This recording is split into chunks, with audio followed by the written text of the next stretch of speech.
Howdy, Philip here from Manning the Fort. It is very much Black Templars season right now, so let's talk about their first High Marshal, Sigismund.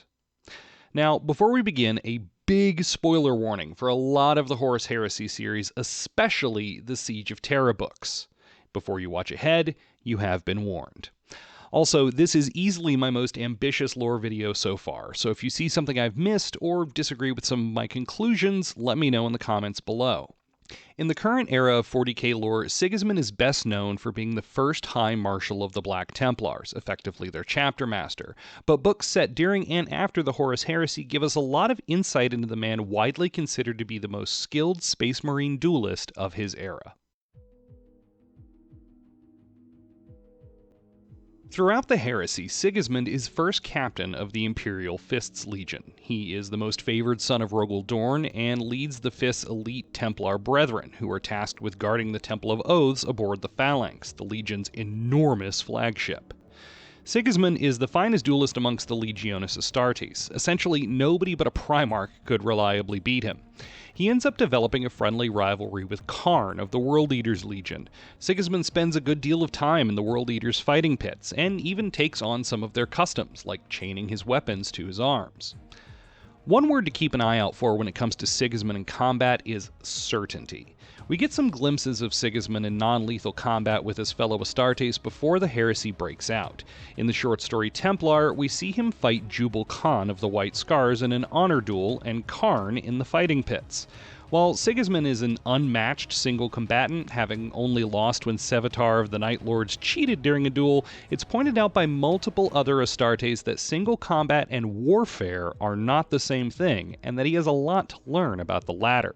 His closest friend and fellow captain, Fafnir Ran, needles him about this on occasion, and Karn tells Sigismund that there's more to battle than the confines of the dueling cage. After finishing the most recent Horus Heresy book, Warhawk, I went back to some of those conversations between Sigismund and Karn in Templar, and found a decent amount of foreshadowing to their later meetings on opposite sides of the Imperial Civil War. At one point in their duel, Karn makes a reckless attack that causes Sigismund to bleed, but leaves Karn open to what would be a fatal blow. Karn tells Sigismund, quote, "When we're losing, we make sure the other side bleeds more than we do," end quote. Now here, I think he's referring specifically to his legion and not the Astartes as a whole. In the same conversation, Karn poses a question. He asks, quote, "If the pillars of your world shook, if duty took you down a path where nothing was certain, what then?" Sigismund replies that he would be nothing without certainty. Karn disagrees and says he would truly not want to fight Sigismund on that day because it would mean he would truly have to try to kill him. Both of these instances will become relevant later. When the first shots of the Horus Heresy are fired and Nathaniel Garrow of the Death Guard escapes aboard the Eisenstein, it's the Imperial Fists he eventually finds. Garrow's telling of the massacre at Isstvan III enrages Rogel Dorn and his sons, including Sigismund. Dorn is so angry and initially so disbelieving of the incredible tale that he nearly kills Garrow, but instead hears him out and sees the evidence from the Remembrancers. Dorn decides he is going to send a fleet to exact retribution on Horus. 500 ships and more than 30,000 Imperial Fists, with Sigismund at their head.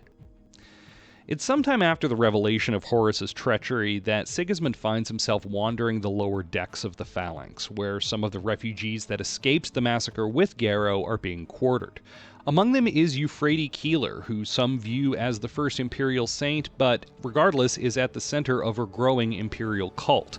She shows Sigismund a vision of the final battle for Terra, with ships blotting out the sky and the forces of Horus and the ruinous powers spilling through the broken walls.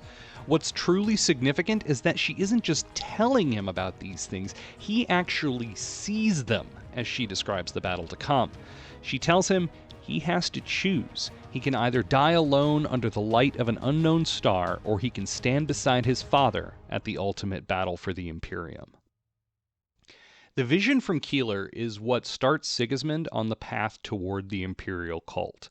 Though he doesn't openly embrace the fledgling religion at this point, what its first living saint has shown him of the future convinces Sigismund to plead with his Primarch to remain with him on Terra. Sigismund makes the case that he'll be needed there, and Dorn agrees, sending Captain Pollux in his place to lead the Retribution fleet. That fleet is lost for a time in the warp, and meets with a long list of misfortunes. Sigismund eventually decides to come clean and tell Roguldorn the truth about his vision from Keeler in the novella The Crimson Fist, and this is where we get the most detailed accounting of that vision that I'm aware of at least. Dorn is enraged at Sigismund's shirking of duty and effectively disowns him on the spot. But he knows that he can't afford to go without a warrior of Sigismund's skills. So Sigismund will remain first captain, but Dorn tells him that he no longer considers him a son, and he must bear his shame in private, telling no one of his vision or his punishment.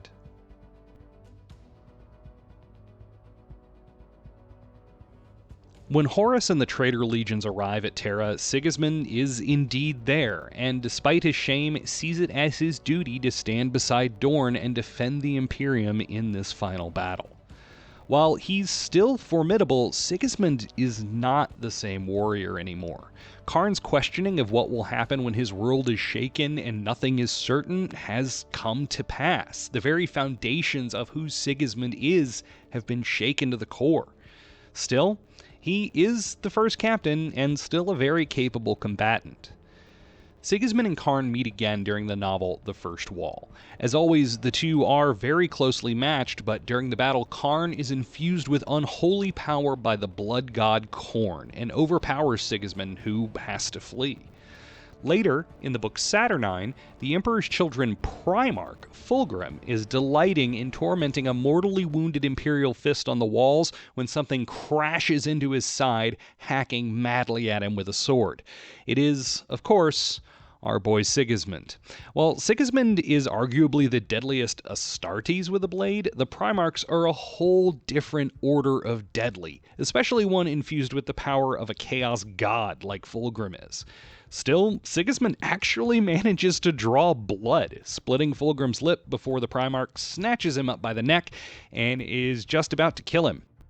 But before Fulgrim can finish him off, Roguldorn, who we've mostly only seen as a general up to this point as opposed to a frontline combatant, intervenes and fights off his fallen brother. Thus, Sigismund is saved by the very father who disowned him. In the most recent Siege of Terra novel, Warhawk, the war is going poorly for the Loyalists. The reinforcements they hoped for from the other Loyalist legions haven't come. Imperial forces are slowly but surely ceding ground to Horus and his traitors. It's under these circumstances that Dorn summons Sigismund. As much as the visions of Euphrates Keeler may fly in the face of the atheistic imperial truth, Dorn can't deny that they've come to pass pretty much exactly as they were shown to Sigismund. Besides, the imperial truth has been largely shattered at this point by the clear intervention of the Chaos Gods throughout the war. Dorn notes that even Malkador, the imperial regent, seems to be tilting in the direction of the new faith. Now, what I've heard others take from this meeting between the two is Dorn removing Sigismund's leash, setting him loose on the traitors. With no specific objectives, Sigismund is simply to hurt them. This again recalls the words of Karn, speaking about making the enemy bleed when you're losing a fight. While Sigismund being unleashed is undeniably significant here, I don't think that's what really makes the difference for him. In this meeting, Dorn does something very unusual for him. He goes back on his own stubborn nature and not only forgives Sigismund, but calls him his favorite and most beloved son. Sigismund takes this all very stoically, but I think it's that reconciliation with the father who had disowned him that begins to restore his certainty. His earlier decision to put aside duty for what he saw as a greater duty has been vindicated, as this was always where he was meant to be. It just hadn't been revealed yet. Before Sigismund takes to the field, he encounters acolytes of Malcador, who have a gift for him. It's a gigantic black sword that seems to absorb the light around it. Beyond that, Sigismund believes he can hear murmurings come from it, though he can't make out any words. At first, Sigismund is not interested in the blade. He's told that it comes from the vaults of Malcador and was forged a long time ago. The Sigillites, of whom Malcador is the last known surviving member, were an organization that made it their business to collect relics from the more technologically advanced days of humanity, and Malcador himself is over 6,000 years old at this point, so there's really no telling where this could have actually come from. The sword's presence is clearly unsettling, as the servant who's holding it does not want to be holding it. We've seen in a previous conversation between Sigismund and Nathaniel Garrow, the former captain of the Death Guard, who went on to become a Knight Errant in Malcador's service, that Sigismund is leery of the Imperial Regent's schemes, but he stays to hear out the servants anyway. Sigismund is told that the blade is his, and it has always been his. What ultimately tips him into taking the Black Sword is when he's told that the Emperor himself wanted him to have it. At this point in the siege, the Emperor has been silent, and Sigismund has been tiptoeing more and more toward the Imperial cult. Taking the sword, which Sigismund believes was made by the Emperor's own hand, is an act of faith, and it further builds his certainty. It also confirms to him the falsehood of the Imperial truth. Sigismund thinks, quote, "When we went into the void preaching the end of magic, this thing was already here. It had already been made by him." Him, of course, in this instance being the Emperor. Sigismund's newfound certainty is not based on martial skill, as it had been before, but instead, it's based off his new credo. Sigismund is no longer fighting for the Imperium as it was. The Imperial truth has been exposed as a lie. The legions that were meant to take back the galaxy have turned on one another. The Emperor's stated vision is dead. But that doesn't mean the Imperium is. Sigismund resolves that from now on, he fights for the Imperium as it will be. It's not explicitly stated, but it seems very likely that this involves further embracing the Imperial cult that will become the dominant religion and control the Empire's path forward in many ways. You could make an argument that Sigismund becomes the avatar of what the Imperium will be, moving toward its new faith and striving to retake what has been lost in the heresy. Armed with the Black Sword and his rebuilt certainty, Sigismund is death incarnate to the traitor Astartes. He seeks out the leaders and champions of the invaders and slays them in single combat. He becomes known simply as the Black Sword amongst both traitor and loyalist ranks. Both sides are drawn to him as a beacon. Where Sigismund fights, the Imperial line hardens, and the forces of Horus seek to strike him down. In one scene that ends up getting played for humor to a degree, a Sons of Horus captain, eager to secure himself a place in the Legion's hierarchy once the siege is won, seeks out the Black Sword, painstakingly makes his way to Sigismund, and is cut down before he even knows what happened. Sigismund starts using words like faith and righteousness during the battle, and uses the seemingly effortless slaying of a traitor officer who he decries as faithless to bolster the failing morale of the Imperial army. The culmination of Sigismund's transformation into the Emperor's champion comes in his rematch with Karn. The fighting is brutal, and Sigismund later regards Karn as nothing more than a beast, having been fully consumed by the rage and fury of the Blood God. The power that Karn has granted his champion, though, isn't enough this time. Sigismund fights with this new certainty, and it's entirely possible with a little bit of boost from the Emperor himself and his sword that seems to be showing more and more signs of sentience.